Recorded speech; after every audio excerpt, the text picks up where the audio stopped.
I thought that my parents actually had a great reaction to it, at least my mother. She actually moved into the room with me and stayed. I ended up staying a lot longer than the month that they had planned for induction. I stayed for 3 months altogether, and she stayed there almost every night. And the nights that she didn't stay, my father did. Actually, there was an incident where the MRI, where I was told, and I wasn't allowed to eat, and I was told I would have an MRI early that day, and by the end of the day, I still hadn't done. He went down there and made sure that I got that MRI right there and then.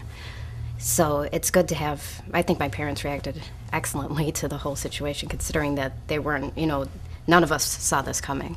My parents, they reacted, I'm sure how most would, in the fashion like, oh, my poor baby boy, And they were teary and such, and very lovey and such, and awkward. My dad was the one that took me to the hospital, so he was in the room when the doctor came in and told us, and he didn't cry, he was just sitting there. But as soon as I started crying, he started crying. That was really hard for me because I'd never seen my dad cry before. So I was more upset that he was upset than I was that I had this disease. I was just like, oh my God, my dad's crying. That's not cool that I'm the reason he's crying. My sister, she spent a couple nights, and we don't really hang out that much in the beginning, before all this and stuff. But it's definitely brought us a lot closer. We talk a lot more now.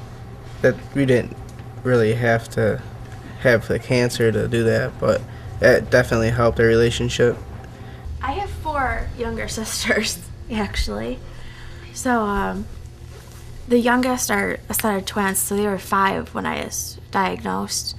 So it was hard because they were so little, and they were my baby sisters.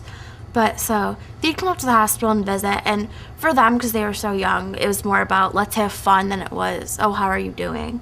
So they'd play with the hospital bed, make it go up and down, and we'd go to the playroom that they had and play. And then my older sisters were probably 10 and 11, so they knew more what was going on.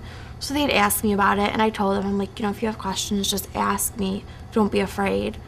But I felt kind of bad because, my parents were always up there with me instead of at home with them. So they stayed with, my aunt and my grandparents a lot.